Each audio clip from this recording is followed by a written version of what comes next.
ที่ว่าบ่าวพามีเขาไปหาน้องทงพี่น้องเอ้ยเพิ่นก็ว่าบ่าวพามีนี่ประจานน้องทงกับแฟนเนาะพี่น้องเนาะประจานแบบเป็นหมู่เป็นเพื่อนกันและแบบมาถ่ายประจานกันนะคือความหมายเนาะได้หับเป็นสะพานบุญเนาะจากผู้ใหญ่ใจดีใจบุญอยู่สวีเดนเนาะพี่น้องเนาะหรือว่าอยู่ไซก็แล้วแต่พี่น้องเอ้ยที่ว่าเพิ่นให้บ่าวพามีนี่ไปมอบเครื่องมอบของเนาะถึงว่าพี่น้องเอ้ยครอบครัวนี่ว่าง่ายๆเนาะครอบครัวนี่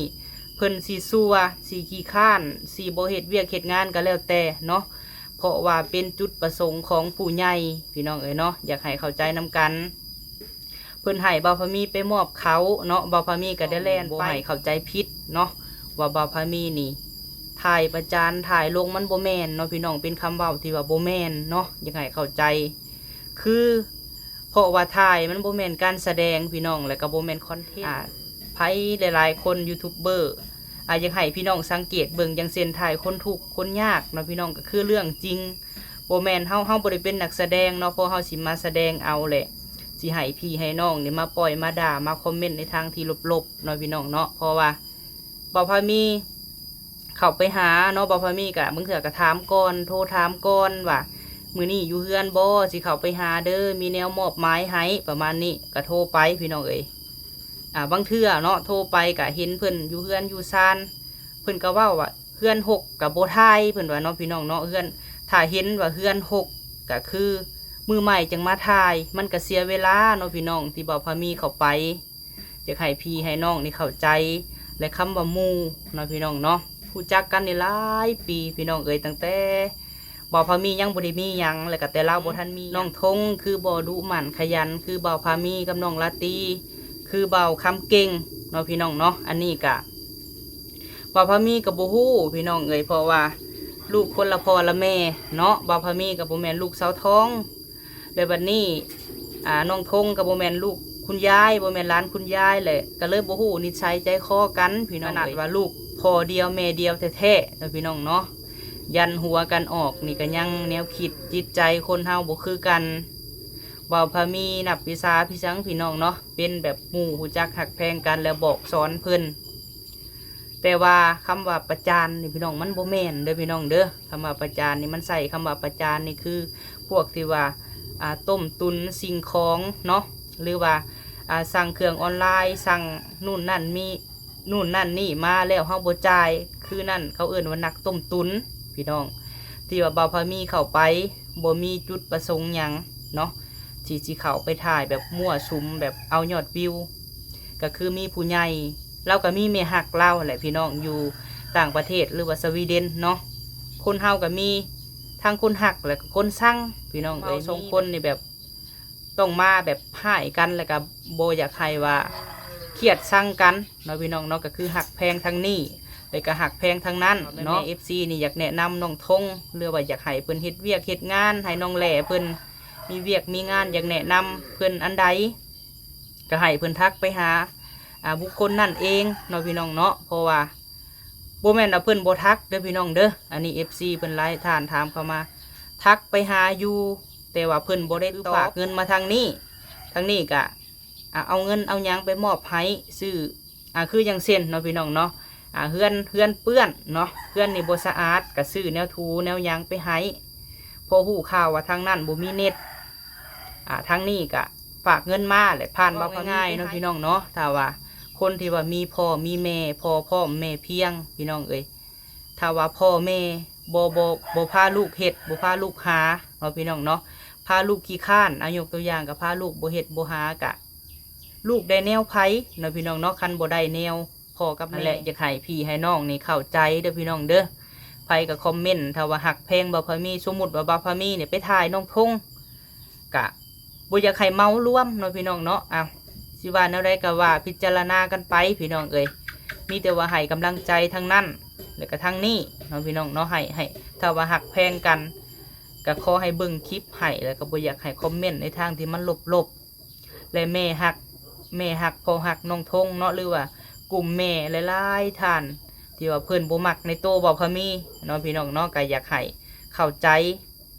ว่าบ่าวพามีเนี่ยบ่ได้ประจานเนาะหรือว่าแม่หักทุกท่านบ่เชื่อพี่น้องเอ้ยก็มาเบิ่งเองเนาะพี่น้องเนาะเข้ามาเบิ่งเฮือนเพิ่น เพิ่นก็ว่ามือที่ว่ามันหกมือที่ว่าน้องทงบ่สะอาดบ่อาบน้ำบ่อีหยังก็บ่ต้องถ่ายมันเป็นไปบ่ได้พี่น้องบัดมือถึกที่ว่ามือบ่พอมีไปสมมุติฝนตกเด้จ้ะพี่น้องบ่พอมีถือข้าวไปเห็นเฮือนเพิ่นเปื้อนไปเห็นเพิ่นบ่อาบน้ำแล้วบ่พอมีสิกลับมาแล้วมือเพิ่นอาบสิไปถ่ายมันก็บ่ได้พี่น้องเอ้ย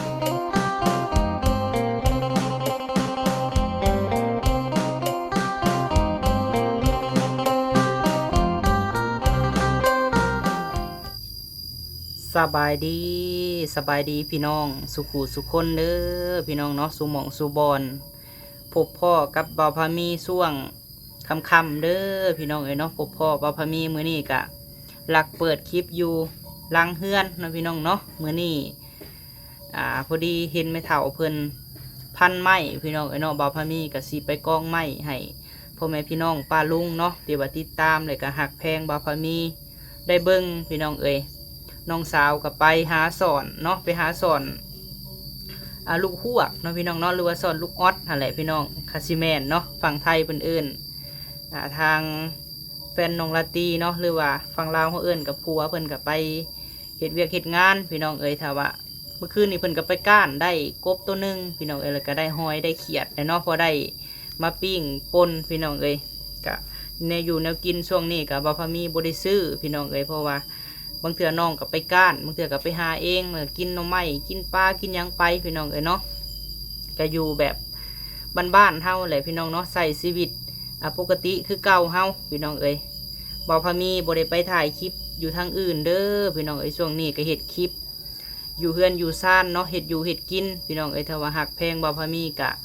ฝากเบิ่งคลิปให้บ่าวพามีแน่เนาะพี่น้องเนาะอย่างบ่ได้คนติดตามแสนกว่ากับคลิปละ10,000 วิวกะพอได้จุนเจือในครอบครัวพี่น้องเอ๋ยเนาะโดยมาพบพ่อบ่าวพามีมื้อนี้พี่น้องเอ๋ยเนาะบ่าวพามีก็มีแนวสี่มาเว้าเนาะพี่น้องเนาะ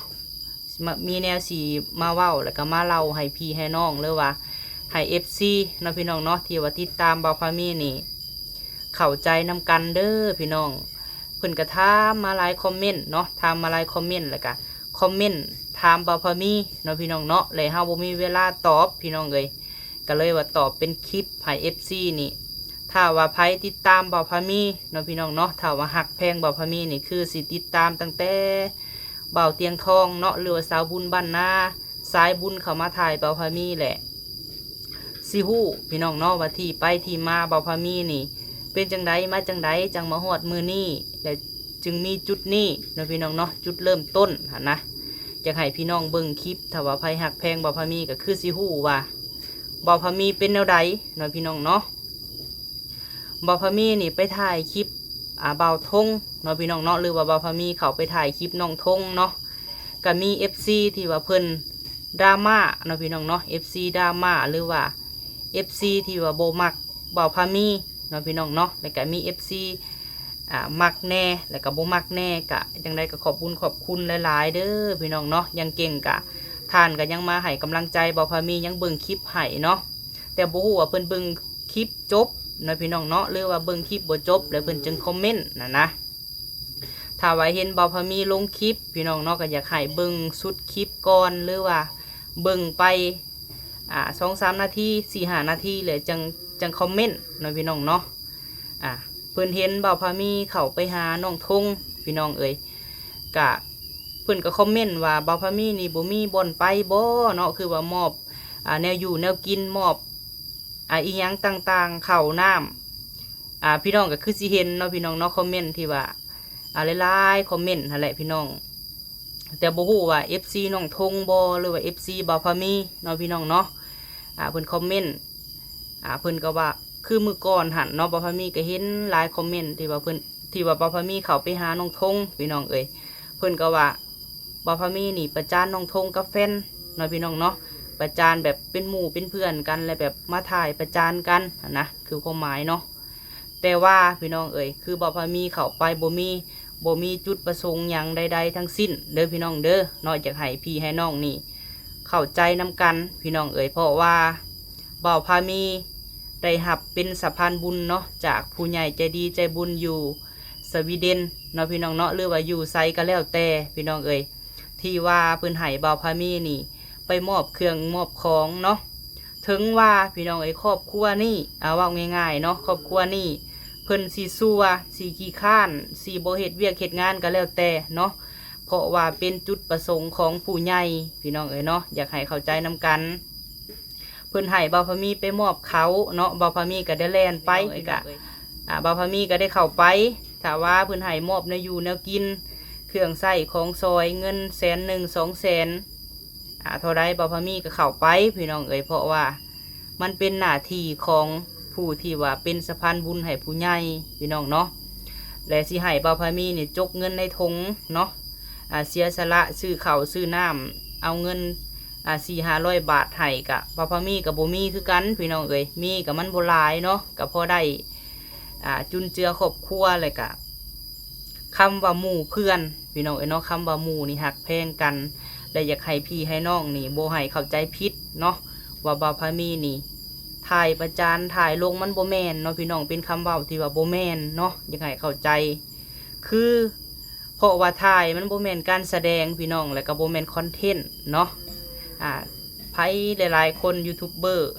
อยากให้พี่น้องสังเกตเบิ่งอย่างเส้นถ่ายคนทุกข์คนยากเนาะพี่น้องก็คือเรื่องจริงบ่แม่นเฮาบ่ได้เป็นนักแสดงเนาะเพราะเฮาสิมาแสดงเอาแหละ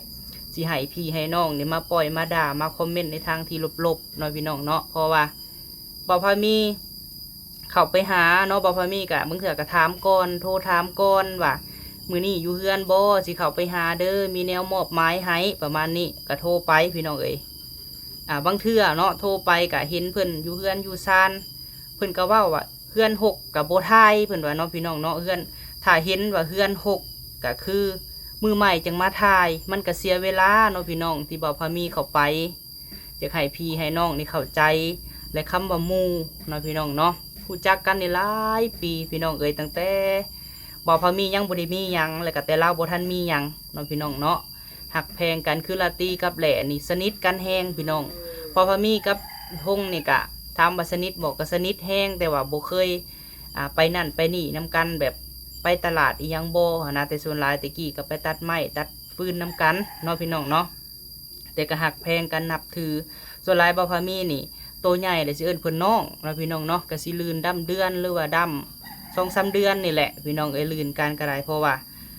ตะกี้เล่ากะถามว่าครอบครัวเพิ่นเป็นจังไดเนาะเริ่มแรกตั้งแต่บ่าวพะมีน้อยๆกะแต่พอเพิ่นยังเนาะพี่น้องเนาะกับชีวิตเพิ่นก็ดีขึ้นพี่น้องเพราะว่าเพิ่นมีแม่เฒ่ามีแม่เฒ่าพ่อเฒ่าเนาะแบบพร้อมเพียงทุกสิ่งทุกอย่างนะพี่น้องก็เลยว่าชีวิตเพิ่นดีขึ้นเพิ่นก็ได้เรียนหนังสือเนาะน้องแหล่แล้วก็น้องธงนี่เพิ่นได้เรียนตะกี้น้องธงเพิ่นมีรถถีบหรือว่าจักรยานนี่แหละพี่น้องตอนนั้นเพิ่นเรียนอยู่ห้องป.3 เนาะชีวิตเพิ่นก็ดีขึ้นเพราะว่าบ่าวพะมีเคยอยู่น้ำเพิ่นพี่น้องแบบเคยไปมาหาสู่กันนั่นแหละพี่น้องแต่ว่าแบบเคยเห็นน้องว่าวอะไรก็ได้เคยเห็นอะไรก็เคยแบบไปตัดไม้ตัดยางน้ำกันแต่ว่าขาใหญ่นี่ก็บ่ค่อยไปน้ำกันปันใดเนาะแล้วเนาะ FC บางทานพี่น้องเพิ่นคอมเมนต์มาว่าเป็นหยังน้องธงคือบ่ดุหมั่นขยันคือบ่าวพามีกับน้องลาตีคือบ่าวคำเก่งเนาะพี่น้องเนาะอันนี้กะบ่าวพามีกับบ่ฮู้พี่น้องเพราะว่าลูกคนละพ่อละแม่เนาะบ่าวพามีกับบ่แม่นลูกสาวท้องแล้วบัดนี้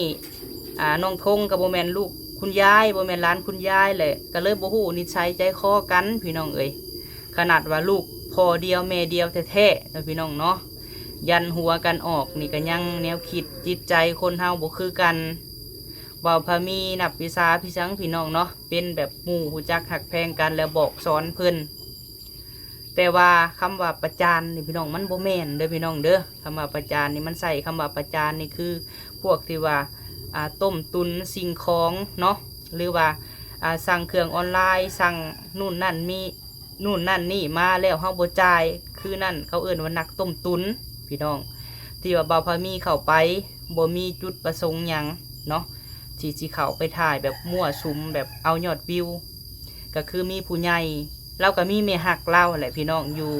ต่างประเทศหรือว่าสวีเดนเนาะคนเฮาก็มีทั้งคนหักแล้วก็คนสั่งพี่น้องมีแบบปะปนกันไปแล้วก็นั่นแหละเนาะบ่าวพามีจึงว่าแบบบ่มีเวลาแบบตอบคอมเมนต์แบบมันหลายพี่น้องแล้วก็เลยว่าเฮ็ดคลิปเนาะ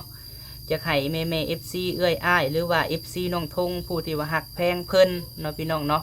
บ่อยากแบบว่าบ่อยากให้ชุมเฮา2คนนี่แบบต้องมาแบบพ่ายกันแล้วก็บ่อยากให้ว่าเครียดชังกันเนาะพี่น้องเนาะก็คือฮักแพงทั้งนี้แล้วก็ฮักแพงทั้งนั้นเนาะถ้าว่าแม่ FC นี่อยากแนะนำน้องทงหรือว่าอยากให้เพิ่นเฮ็ดเวียกเฮ็ดงานให้น้องแหล่เพิ่นมีเวียกมีงานอยากแนะนำเพิ่นอันใดก็ให้เพิ่นทักไปหาบุคคลนั่นเองเนาะพี่น้องเนาะเพราะว่า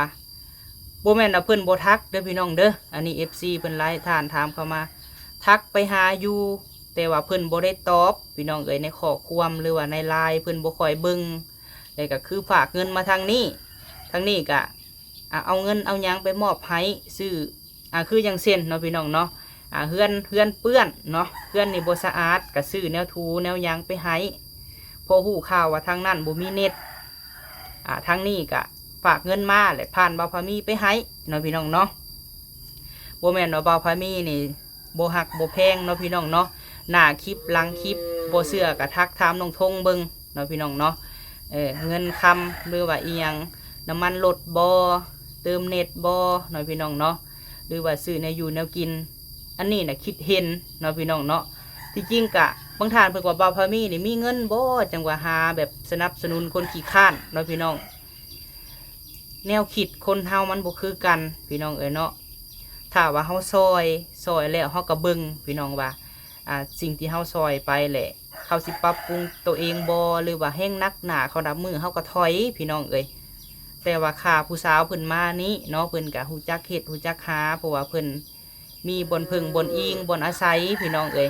คนเฮาเนาะว่าง่ายๆเนาะพี่น้องเนาะถ้าว่าคนที่ว่ามีพ่อมีแม่พ่อแม่เพียงพี่น้องเอ้ยถ้าว่าพ่อแม่บ่พาลูกเฮ็ดบ่พาลูกหาเนาะพี่น้องเนาะพาลูกขี้ข้านยกตัวอย่างกับพาลูกบ่เฮ็ดบ่หากะลูกได้แนวไผเนาะพี่น้องเนาะคันบ่ได้แนวพ่อกับแม่เนาะแต่ว่าบ่าวพามีเนาะคือแม่เฒ่าเลี้ยงมาแต่น้อยพี่น้องเอ้ยบ่แม่นว่าบ่าวพามีนี่ย่องตัวเองเนาะอยากให้ FC นี่ตัดสินเฮาก็เฮ็ดของเฮาแบบนี้พี่น้องเอ้ยตั้งแต่บ่าวพามีบ่ได้เฮ็ดคลิปบ่ได้ถ่ายคลิปบ่าวพามีกะบ่เคยย่องตัวเองถ้าว่าเฮาบ่เฮ็ดก็คือเฮาบ่ได้กินพี่น้องเอ้ยเป็นคนที่ว่าบ่มีหมู่บัดนี้เนาะแล้วก็บ่ได้เข้าสังคมบ่ได้ออกสู่วงกว้างพี่น้องเอ้ยบ่ได้ออกไปเห็นไผเห็นโลกภายนอกหั่นนะข่าวว่าเฮ็ด YouTube นี่แหละบ่าวพามีได้ออกไปหันไปนี่เพราะว่าด้อยโอกาสพี่น้องเนาะบ่าวพามีเนี่ยบ่ได้เรียนหนังสือเด้อพี่น้องเด้อเนาะแต่ว่าบ่าวพามีอ่านได้ภาษาไทยภาษาลาวก็พออ่านได้น้องละตีก็อ่านได้เพราะหยังเพราะว่าอันใดบ่เป็นเลยเฮาก็คือเสียเปรียบพี่น้องเนาะเพิ่นสิว่าโง่เฮาก็ยอมเฮาต้องถามพี่น้องเอ้ยอันใดบ่ฮู้เฮาก็ต้องถามแล้วเนาะถ้าว่าพ่อแม่นี่บ่พาลูกเฮ็ดบ่พาลูกหาบ่พาทำมาหากินหยังแบบพาเว้าง่ายๆว่าตรงๆพาลูกขี้ข้านเนาะพี่น้องเนาะอันนี้บ่พามีบ่ได้เว้าใส่น้องทงเนาะเว้าใส่ครอบครัวอื่นเนาะพี่น้องเนาะแล้วก็หลายๆครอบครัวเว้าง่ายๆก็พาลูกกินข้าวกินม้าเนาะพี่น้องเนาะแบบคือคู่มือนี่ก็น้ำกระท่อมระบาดนักพี่น้องเอ้ยฟังลาวเฮาแบบนี้พ่อแบบนี้เป็นแบบอย่างให้ลูกเนาะพี่น้องเนาะสูบยากินน้ำกระท่อมทั้งคายทั้งเสพทั้งอีหยังพี่น้องแล้วไปบอกลูกไปสอนลูกว่าโบเฮ็ดเด้อเนาะในสิ่งที่ว่าในสิ่งที่มันบ่ดีนะพี่น้องบัดนี้ลูกกะบัดที่พ่อก็ยังกินได้เนาะเป็นยังลูกจังบ่กินเนาะพี่น้องเนาะให้พี่น้องคิดเบิ่งแบบนี้แหละแล้วบ่อยากให้ FC นี่เอามันเป็นยังคือบ่น้องทงคือบ่เฮ็ดคือบ่าวพามีกับน้องละตีเนาะพี่น้องเนาะฉะนั้นคนเฮาพี่น้องเอ้ยบางเทื่อเพิ่นอาจจะยังคิดบ่ได้เนาะพี่น้องเนาะเพิ่นคิดยังบ่ได้หรือว่าเพิ่นมีครอบครัวเพิ่นจังคิดได้ก็มีเนาะพี่น้องเนาะทางนั้นทางนี้บ่าวพามีบ่อยากให้ FC หรือว่าเว้าใส่เพิ่นเนาะหรือว่าเว้าใส่บ่าวพามีพี่น้องเอ้ยFC น้องทงหลายๆท่านก็มาคอมเมนต์ว่าบ่าวพามีเว้าด่ากะผู้หักแพงบ่าวพามีก็มีเนาะถ้าว่าไพ่เบิ้งคลิปแล้วให้เบิ้งคลิปตั้งแต่เริ่ม1 นาทีเนาะพี่น้องเนาะจนฮอด15 นาทีให้เบิ้งไปก่อนแล้วจังคอมเมนต์เนาะพี่น้องเนาะแต่บ่าวพามีก็บ่ได้ถือซาดอกพี่น้องคอมเมนต์มันก็เป็นเพียงตัวหนังสือเนาะถ้าว่าเฮาปิดไว้ก็บ่เห็นถ้าว่าเฮาลบแล้วก็ คือบ่เห็นแต่ว่าพี่น้องเอ้ยผู้ที่เพิ่นมาเห็นนะอย่างเช่นเนาะบ่าวพามีนี่ไปเห็นของคนอื่นผู้ที่บ่ทันฮู้จักบ่าวพามีแล้วกำลังสิติดตามใหม่นะเข้ามาเบิ่งโอ้ผู้นี้สนับสนุนคนขี้ข้านเนาะประมาณนี้นะมันบ่แม่นพี่น้องเอ้ยบ่แม่นเงินบ่าวพามีเนาะเงินผู้ใหญ่คือว่านนี่แหละพี่น้องเอ้ยเพิ่นก็บ่มีเงินเน็ตเนาะและแม่เพิ่นเคยฝากเงินมาพี่น้องประมาณ 4-500 บาทไปมาปะไว้นำบ่าวพามีเนาะถ้าว่าเน็ตเท่าทงเบิดและให้เติมให้ในเด้อครอบว่าอีต้นเนาะพี่น้องเนาะครอบว่าอีต้นครอบว่าสงสารนั่นแหละจังหวะฝากมาให้ถ้าว่ามันเบิดก็คือเติมถ้าพี่น้องบ่เชื่อถ้าว่าผู้ใดเป็น FC น้องแหล่น้องผู้วงเนาะพี่น้องก็ให้โทรถามเพิ่นเบิ่งว่าบ่าวพามีเนี่ยเคยเอาเงินให้บ่เติมเน็ตเติมหยังคือก็ฮักแพงกันแหละพี่น้องนี่คือเราบ่มีแล้วก็ส่งเบอร์มาพี่น้องเอ้ยนี่เนาะแล้วก็ส่งเบอร์มาบ่าวพามีก็เติมให้รายเดือนก็ครอบว่าฮักแพงแล้วก็ครอบว่าอยากซอยเรืออยากให้เรามีอยู่มีกินบ่แม่นอยากทำให้แล้วก็บ่แม่นอยากประจานได้พี่น้องเอ้ยเนาะนี่เพิ่นก็ว่าได้เบอร์นี่ส่งไปให้ไหมยันคานเดือนหาเบอร์ตัวเก่าส่งให้เขาแล้วบางเดือนเขาเติมมาจากน้อยบางเดือนเบอร์เน็ตเบิร์ดตอนนี้หรือว่าจังไดบ่มีเงินเน็ตบอกเติมให้เมื่อนั้นเบิร์ดละบ่คือมื้อนั้นบ่าวพามีก็เติมเนาะพี่น้องเนาะแล้วมื้อนั้นบ่าวพามีก็ถามน้องแหล่ว่าเงินเน็ตเบิดละบ่ถ้าเบิดแล้วก็มีเงินแม่อันหักเจ้าอยู่ในนี่หั่นนะแล้วก็ว่าสัญญาณมันช้าแฮงมันฟังบ่ได้แล้วเนี่ยส่งให้เขาแล้วบางเดือนเขาเติมมาจากน้อยบางเดือนเน็ตเบิร์ดตอนนี้หรือว่าโอเคมื้ออื่นสิเติมให้ลงคลิปละลายเดือนแม่ FC บอกค่ะ2-3 คลิปถ่ายกับผู้สาวค่ะบ่าวพามีก็แนะนำพี่น้องเราก็มีแต่ว่าโอเคเนาะอันนี้ก็เอาก็ครอบว่าหักแพงและครอบว่ายังให้เราได้กินพี่น้องเอ้ยคือไปหันมานี่ก็แบบเนื้ออยู่เนื้อกินที่ว่าเฮาแบบเฮาพอมีอยู่มีกินเฮาก็อยากแบ่งหั่นนะเพราะว่าเฮาก็เคยลำบากมาก่อนพี่น้องเอ้ยบ่แม่นคนเฮาอยู่ๆแล้วสิมีพออยู่พอกินถ้าว่าพี่น้องเอ้ยสินอนแต่ให้ผู้ใหญ่ช่วยผู้ที่เพิ่นเคยช่วยบ่าวพามีเนาะอย่างเช่นก็คือยกตัวอย่างเนาะอันนี้ก็คือพี่ละไมเนาะพี่น้องเนาะแล้วก็คือแม่บุญทวีเพิ่นแล้วก็คือแม่แดงที่ว่าเพิ่นซื้อที่ซื้อทางให้บ่าวพามีแล้วก็หลายๆท่านพอบุญมาแม่มาลาเนาะพี่น้องเนาะเพิ่นเฮ็ดหัวเฮ็ดแค่แล้วก็หลายๆท่านพี่น้องเอ้ยที่ว่าเพิ่นเคยช่วยเหลือบ่าวพามีผ่านมาคือแม่แก้วพี่เพชรเนาะเพิ่นซื้อแป้นเฮือนให้บ่าวพามีนี่บ่าวพามีก็ยังจำได้อยู่พี่น้องเฮือนบ่าวพามีนี่เป็นเฮือน2 ชั้นเนาะพี่น้องเนาะพี่ละไมเพิ่นมาต่อเติมให้จังว่าได้อันนี้พี่น้องได้ก่อนี่แหละเนาะสิให้เพิ่นกลับมาซอยอีกก็บ่ได้พี่น้องเอ้ยเพราะหยังเพิ่นซอยเฮามันก็เบิดหลายพี่น้องเอ้ยตั้งแต่ซื้อที่ซื้อทางดินบ่าวพามีอยู่บ่อนเฮือนปุกเฮือนนี่น่ะประมาณ16 ล้านกีบพี่น้องแม่บุญทวีซื้อให้ตะกี้เป็นดินป่าหน่อไม้พี่น้องเอ้ยป่าหน่อไม้สร้างไผ่บ่าวพามีนี่ก้นกับน้องเนาะหลังจากก้นเมื่อยก้นแล้วก็จ้างคนเมื่อยจ้างคนแล้วก็จ้างรถพี่น้องเอ้ยเพื่อสิมาฮอดจุดนี้สิให้ผู้ใหญ่เพิ่นผู้เพิ่นชื่อที่ชื่อทางนี่กลับมาช่วยเฮาอีกมันก็เป็นไปบ่ได้พี่น้องเอ้ยแม่นอยู่ว่าเพิ่นอยู่อเมริกาเนาะเพิ่นก็หาเงินงกคือเฮานี่แหละพี่น้องกว่าสิได้$100-200มันก็บ่นั่นแล้วก็คือให้เพิ่นยืมเงินบ่พอมีเงินหลายบ่จังว่าให้เขายืมเงินหั่นนะเนาะอันนี้พี่น้องเอ้ยเงิน10-20,000เนาะบ่พอมีก็เพื่อสิหาได้ไปหารับจ้างรับหยังคือกันจังได้ก็ความว่าคิดเห็นเนาะพี่น้องเนาะอยากแบ่งแล้วก็บ่แม่นว่าตัวเองรวยถ้าว่าเฮาเบิ่งเฮาเบิ่งพี่น้องถ้าว่าซอยแล้วบ่กระตือรือร้นเฮาก็ย่าพี่น้องเอ้ยคืออย่างเช่นหล่าอ้วนเนาะพี่น้องเนาะแล้วก็น้องทงแล้วก็หลายๆท่านที่ว่าเพิ่นเดือดร้อนบ่พอมีก็แก้ไขคือหล่าก็ยามบ่มีเพิ่นก็ขอก็ยืมเนาะพี่น้องเนาะบัตรให้ก็ให้บัตรบ่ให้ก็แล้ววับพี่น้องเอ้ยเนาะคือน้องทงกับมือนั่นก็ยืมบ่พอมีใส่น้ำมันบ่พอมีบ่อยากให้ใส่คำว่ายืมเนาะพี่น้องเนาะถ้าว่าบ่มี10-20นี่ก็คือให้ขอถ้าว่ามีก็แบ่งถ้ ถ้าว่ามีก็แบ่งแต่ว่าบ่มีก็คือแล้วพี่น้องเอ้ยเพราะบ่าวพามีก็หาบ่แม่นว่าอยู่ๆแล้วสิได้เงินเนาะมื้อนั้นแม่น้องทงก็ว่ายืม200,000เนาะพี่น้องเนาะบ่าวพามีก็ให้ไปซื้อเขาแต่ว่าอันเราก็ยังบ่ได้แทนนั่นแหละพี่น้องก็ย่าเนาะพี่น้องเนาะมีก็เอาบ่มีแล้วก็ย่าถือว่าเฮาก็เฮ็ดบุญไปพี่น้องเอ้ยมีผู้ใหญ่ใจดีใจบุญทางอื่นเพิ่นก็ให้ใส่น้ำมุกน้ำมันบ่าวพามีก็ขอบบุญขอบคุณหลายๆเด้อพี่น้องเอ้ยกับผลบุญที่ว่าเฮาอันซอยคนต่อหั่นแหละพี่น้องเอ้ยถามว่าซำนี้20-30มันหลายบ่แต่สำหรับเฮาก็ลกกะก็เพื่อสิได้พี่น้องเอ้ยแต่ก็ต้องสู้หั่นแหละเนาะหั่นแหละอยากให้พี่ให้น้องนี่เข้าใจเด้อพี่น้องเด้อไปก็คอมเมนต์ถ้าว่าหักแพงบ่าวพามีสมมุติว่าบ่าวพามีเนี่ยไปถ่ายน้องพงกะบ่อยากให้เมารวมเนาะพี่น้องเนาะสิว่าแนวใดก็ว่าพิจารณากันไปพี่น้องเอ้ยมีแต่ว่าให้กำลังใจทั้งนั้นแล้วก็ทั้งนี้เนาะพี่น้องเนาะให้ถ้าว่าหักแพงกันก็ขอให้เบิ่งคลิปให้แล้วก็บ่อยากให้คอมเมนต์ในทางที่มันลบๆและแม่หักพอหักน้องทงเนาะหรือว่ากลุ่มแม่หลายๆท่านที่ว่าเพิ่นบ่มักในโตบ่าวพามีเนาะพี่น้องเนาะก็อยากให้เข้าใจว่าบ่าวพามีเนี่ยบ่ได้ประจาน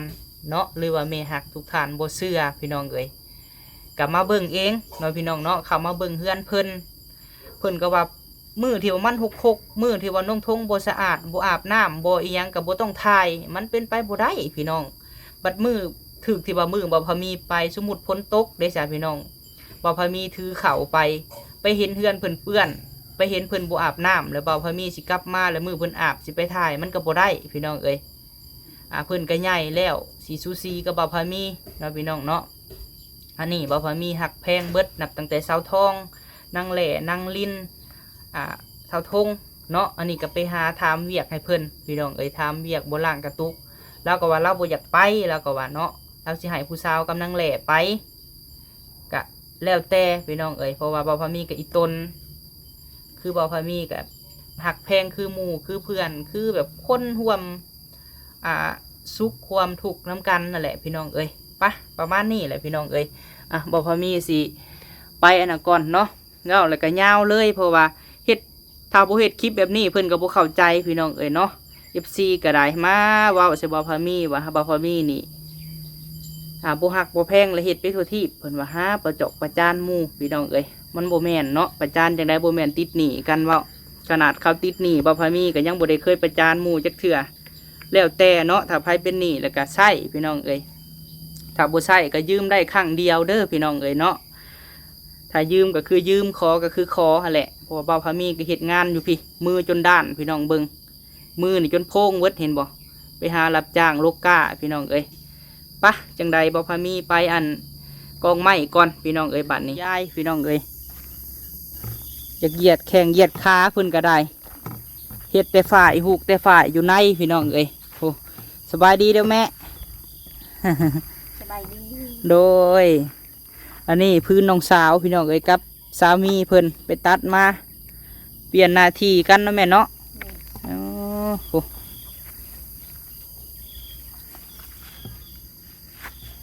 ยังเห็ดทานพี่น้องเอ้ยได้อยู่ดอก40เนาะแม่ฮอดอยู่บ่ ทอดแล้วไม่ตาย ไม่ตายแล้วเนาะ แม่ คือสิได้อยู่40พี่น้องเอ้ยหึงเลยได้บริซอนไม้นี่เนาะ คิดจังไรจังว่ามื้อนี้อยากออกมาซอนไม้ มืออยู่ชิวๆแล้ว เมื่อยอยู่ซื่อๆแล้ว เฮ็ดแต่ฝ่ายเนาะเฮ็ดแต่ฝ่ายพี่น้องเอ้ย เรียบผาย พักงานบ่มื้อนี้ เออ เหนื่อย เห็นเพิ่นเฮ็ดแล้วบ่พอมีก็จักซอยพี่น้องเฮ็ดจังไดเปลี่ยนหน้าที่น้องเพิ่นไปสอนได้ลูกพวกก็ใครแน่มื้อนี้เนาะบ่ได้หึงแล้วแหละบ่ได้ตัดไม้ให้ FC เบิ่งบ่ได้เมื่อยบ่ บ่ จังน้อยว่า FC บ่พอมีนี่ให้ยายเฮ็ดพี่น้องเอ้ย พอเฮ็ดอยู่ เฮ็ดเองได้เนาะ อืม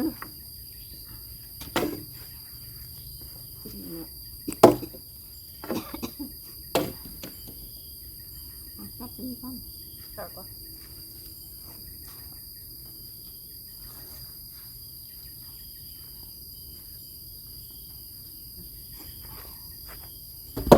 เรื่อยก็สิเข้าอยู่บ่นี่เนาะ เอา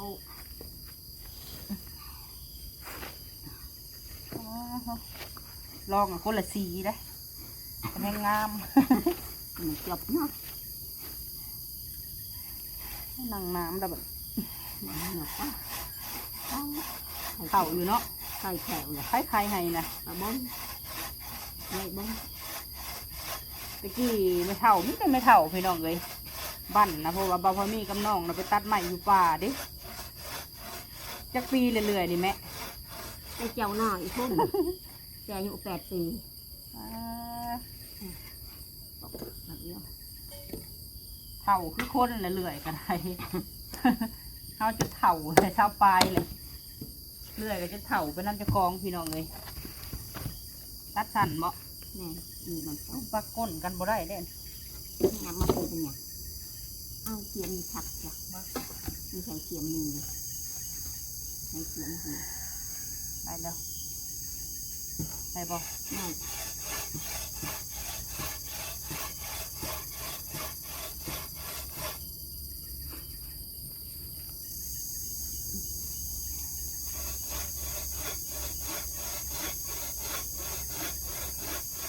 เชื่อออกเลย เอาแต่ว่าต้องเหลือ ก็อย่างนั้นเรื่อยนี่20 กว่าปีพี่น้องแต่น้อยๆแต่ละตีน้อยเบิ้งโบป้าก่อนโบซ้ำหดโป้มือพี่น้องเรื่อยก็ได้ เนาะ น้อยอันนี้ได้ แต่แควยังทันในหลาน เออ แต่หัวด แต่หัวด ำกินหัวดอนแควหลอนมาแล้วจะกี่จักปีเลยแหละมันกลัวเลยชาวปีน ำแต่เริ่มเฮ็ดทาน แต่ชามสิบพันเลยนี่ บอก เออ ตอนนี้จนเงินเฟ้อเนาะ เออ แต่เงินถึกๆพี่น้องตะกี้นะ เอาเติมนึง30,000เอาแพงทีแรกเลย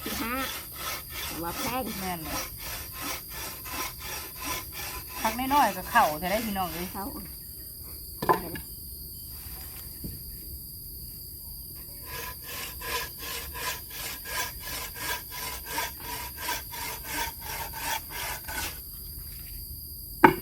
เอาแต่ครบนี่ก่อน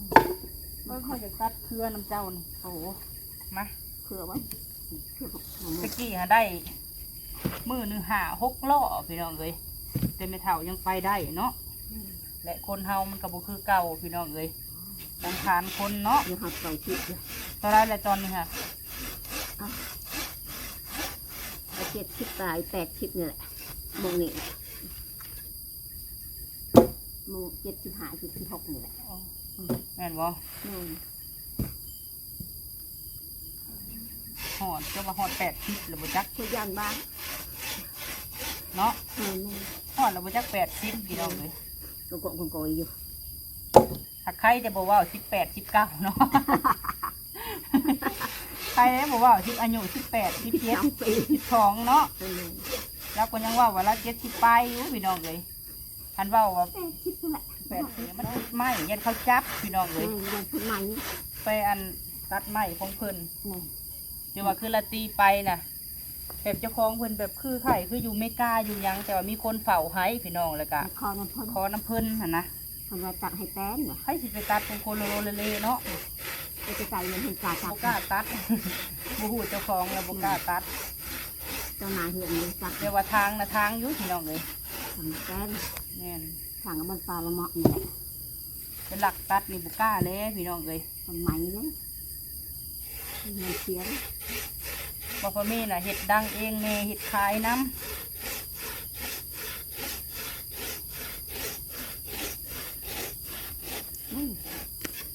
คือแบบคนลืมเคยมาก็เอาให้ ใส่มาจริง ฮะ ใส่ เออ ใส่มา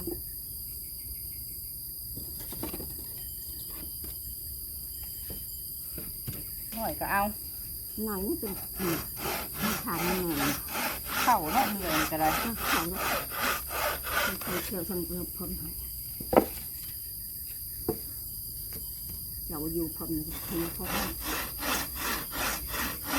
ไปไป ที่เหนื่อยอยู่เจ้าทานกะบ่พ่อดอกนี่ก็ได้ได้เอามาแต่พุ่นแหละอันนี้ไม่บกเนาะแม่นบ่ เ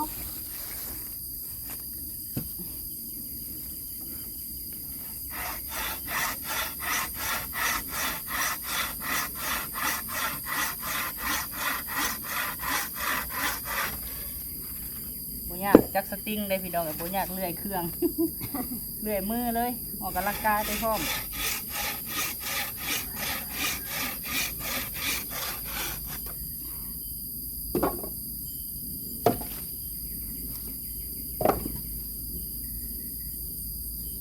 มาเบิ่งดูตัวใหญ่ๆ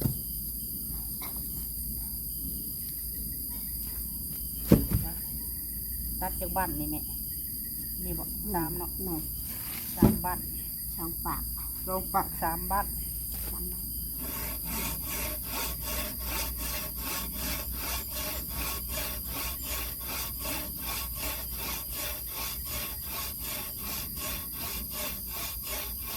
เบิ่งหนังแล้วก็มาอันนั่นเพิ่นก็ได้ เตี้ยไผ่กับเบิ้งหนัง เออ ได้ร้อยเช่าแหละ ร้อยเช้าเลย ร้อยเช่าจอน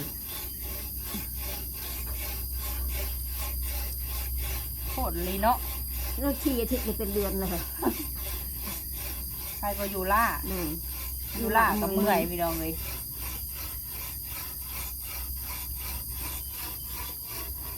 ขาดเลยมันอ่อนได้ไหมน้ำมูกอันนี้พี่น้อง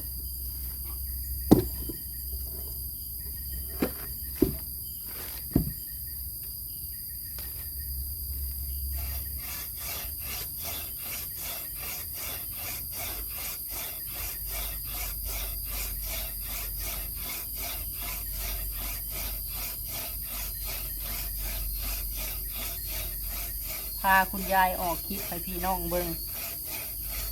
ออกตั้งแต่หึงเลยเนาะลายมือเลย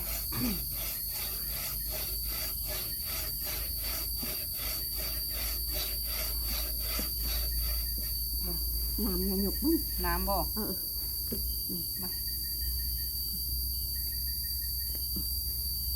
มาน้ำ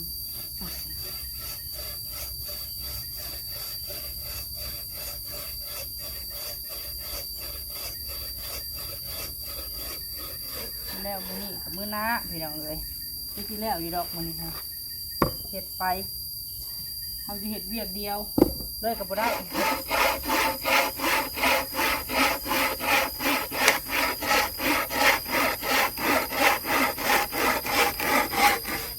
เอาชายตายแข็งนะ ด้วยเขาได้ใจนี่ เอาตัวนี้มันลงขดนะ คนเลยว่า แม่มันอยากใช้ขดใช้บ้าง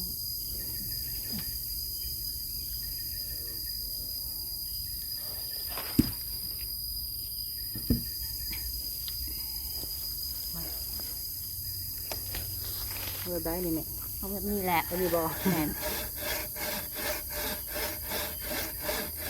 เอาจำขดเถอะทำเหยียดแม่เล็กจังหน่อยใช้เข่ากระมู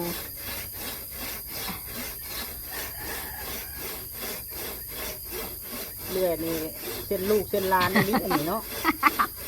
น้อยอันนี้พี่น้องเลย เนี่ยนี่จะเก่าเลย เออ ใหญ่กว่านี้หน่อยนึงวางหันไปเจ้ายังไง เบิดแล้วเนาะบัดนี้คนก็ยังไปเบิดแหละแขวกันเนาะเลื่อยก็เบิดแล้ว คือแถวเจ้าของ เลื่อยผู้เดียวก็ได้ได้เลื่อยนี่เลย เออ ตื่นแต่ตื่นติดผู้เดียวนี่ มัน นี่ผู้เดียว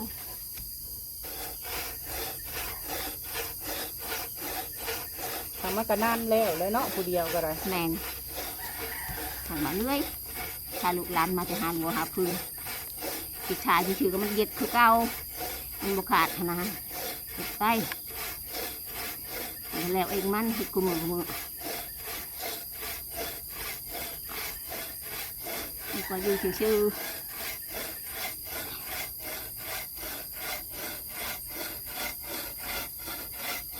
มันก็บ่เฮิงพี่น้องเลย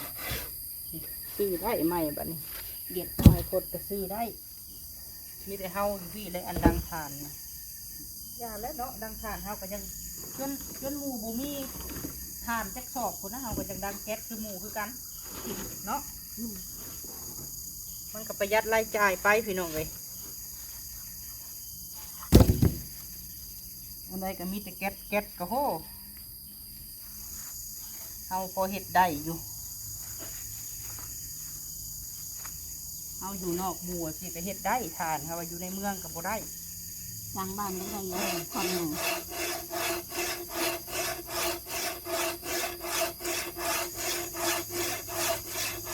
บายมันบ่มีเสียงคลื่นเสียงเพลงได้ยินแต่เสียงจักจั่นเสียงแมงอี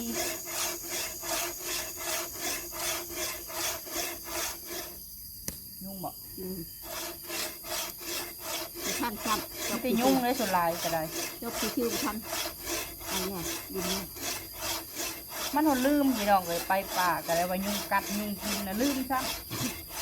มันอิ่มเองมั้ง จนมันอิ่ม ไปไปนั่ง ถ้าสิถือยากันยุงบูดยุงไปบ่ได้พี่น้องบ่ได้กิน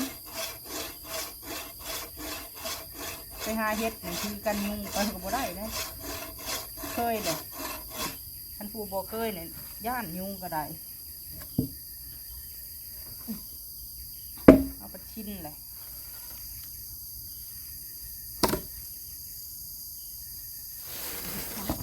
สองปากสองปากสามทอนอยู่นี่เนาะ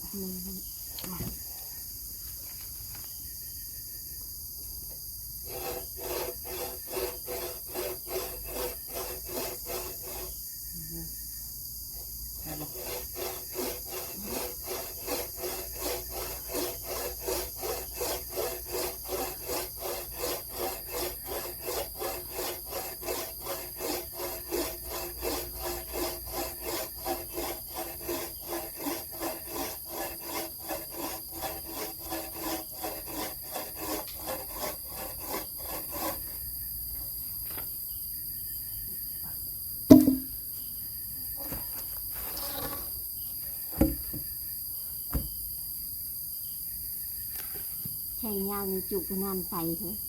ทำตัดฉันไม่เป็นทั้งงานฉันไปไว้ตีขันไม่ไว้ ต้องได้บ้านพี่น้องถ้ามันซื้อโคตรกับบ่ได้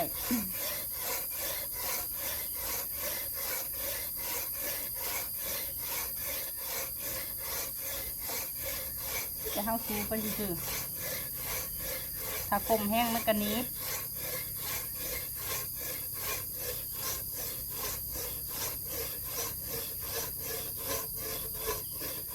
มันร้อนเลยกาบมันหัวเผาเลย เครือนี่แห้งงามพี่น้องเลยเพราะแม่นว่าสิหาไม่แก่นได้เห็ดถ่านนี่เครือแห้งงาม เพื่อให้แน่น พอมีเห็ดถ่านนี่หาบืนไปใส่เครือแล้วมันอ่อน แล้วก็เป็นทานชำระ งาม เป็นทานชำระไม่ได้หนึ่งไม่ได้นั่ง มันอ่อนอยู่แต่ว่ามันขักพี่น้อง มันเหี่ยวมากแข็งเป็น ถ้าว่าไม่กุ้งเนี่ยบ่อยากแนะนำปลาได้ไปเห็ดถ่านกับพี่น้องเลยเครือนี่งาม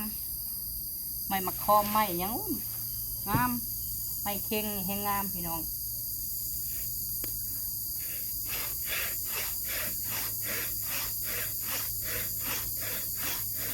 ไม่ขึ้นกับเผาแสบเลย แต่เนาะ กลัวทำไมแดงแสบ ถ้าไม่แดงนี่แตก แต่เอาน้ำหอดมาตากไว้มันจะมาแตก เออ เป็นทีดังขับจะไปชอบเอาบัวน้ำหอดโลกมันแห้งเองมันก็ฟูเอาเลยมันจะ ตัวใหญ่มันคั่วค่ะตัวใหญ่มันคั่ว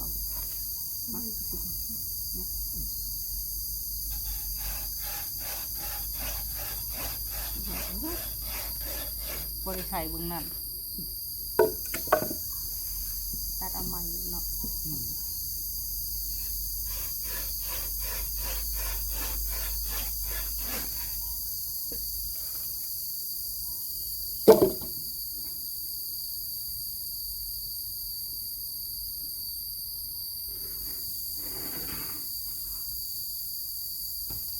ให้เบิ่งบ่ตีแล้วพี่น้องเลยหักแพงไม่เท่าก็เบิ่งคลิปให้เด้อเนาะคุณยายซ้ำเอ้ยเบิ่งเด้อคุณยายนี่เด้อยายซ้ำลีพี่น้องเลย มันมาเยี่ยมมายาม หัก ชาว แพง เชีย คุ ง ณยายเนาะ กินหอดเด็กกินหอดใหญ่ช้ กินหอดเด้เบิ่งพูดแล้วกินหอดยาย ำ ซ้ำ กินหอดใหญ่ช้ำเด้ไปบ่หอดแล้วใหญ่ช้ำเอ้ย มีแต่ยายซ้ำแล้วมาหา ใหญ่ช้ำก็มาหาหนูกว่ามาอีกเทือที่สามใหญ่ช้ำมากินแกงละไม่เด้อ เอ๊ะนี่ไม่เค็งแม่ นั่นแห แม่ ละเนาะ แม่นบ่ ไม่มาเค็งเลยนี่พี่น้อง อ๋อ เจริญเดือน9 เดือน 10ในห่อข้าวคุณใส่มาเค็งเนาะ ใช่นี่เป็นอะไรใช่มะเข็งใช่กุฏิแล้ว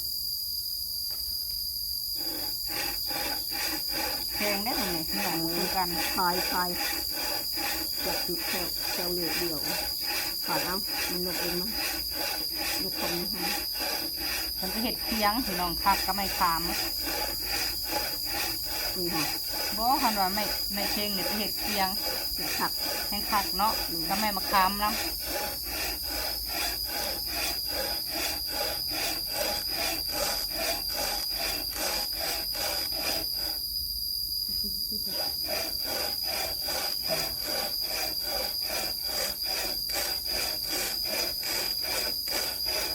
นาทีแห้งไป3 ปีพี่น้องที่ทานนะสมัยตะกี้มันบ่มีคนไทยเนาะถ่ายคลิปถ่ายหยัง เก็บใช้คุกน้อยเก็บใช้คุกน้อย หลายปีแล้วแต่ละตียังน้อยแต่3 ปี 4 ปีเห็ดทานนะละตีนะตะกี้ผัดบ่มีคนถ่ายคลิปคือคูมือนี้เนาะ แม่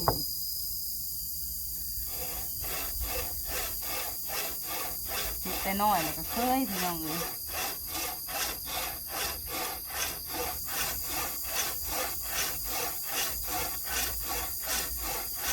ถ้าว่าใครหักแพงลูกก็คือ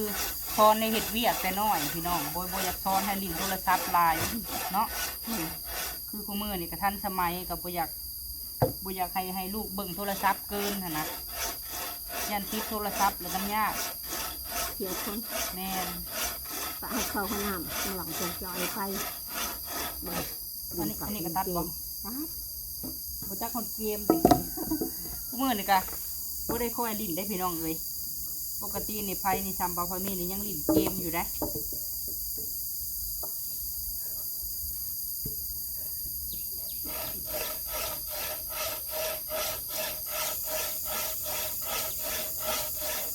ทำเฮานี่ทำเพียนหนังสือได้แม่เลยอยู่ต่างประเทศกู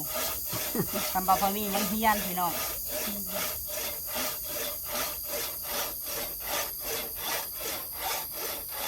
แล้วเฮาก็เป็นอยู่เนาะทูๆไทยๆไป อ่ะเนี่ยคุณยายเบิ่งกล้องพูดอะไรพี่น้องเลยเนาะ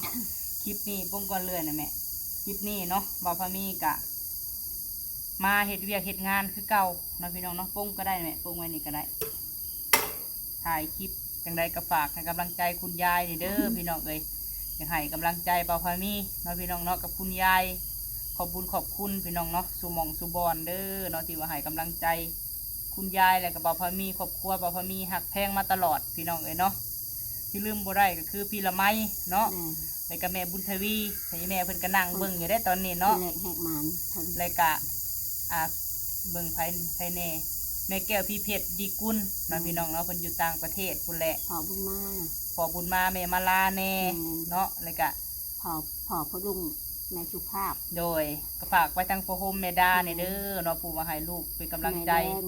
แม่แดงแน่พี่น้องเอ้ยผู้ที่ชื่อทางให้บ่พอมีเนาะแล้วก็แม่ใจดีจากสวิตเซอร์แลนด์นำเด้อเนาะแล้วก็สุมงสุบอนที่ว่า ชื่อแอร์ชูโทรทัศน์ แม่นแล้วก็แม่ผู้ซื้อแอร์ซื้อทีวีซื้อ ชื่อเชียงเรียงน้ำ ที่นอนบ่พอมีเนาะแม่หักทุกท่านแล้วก็ที่ให้กำลังใจบ่พอมีเนาะพี่น้องเนาะเบิ่งคลิปแต่ต้นจนจบแล้วก็บ่ขำโฆษณาพี่น้องเอ้ยแล้วก็ทีมงานสายบุญทุกคนเนาะพี่น้องหักแพงคือเก่าเด้อเนาะไปจังไดคลิปนี้ลาเด้อพี่น้องเด้อเนาะสบายดี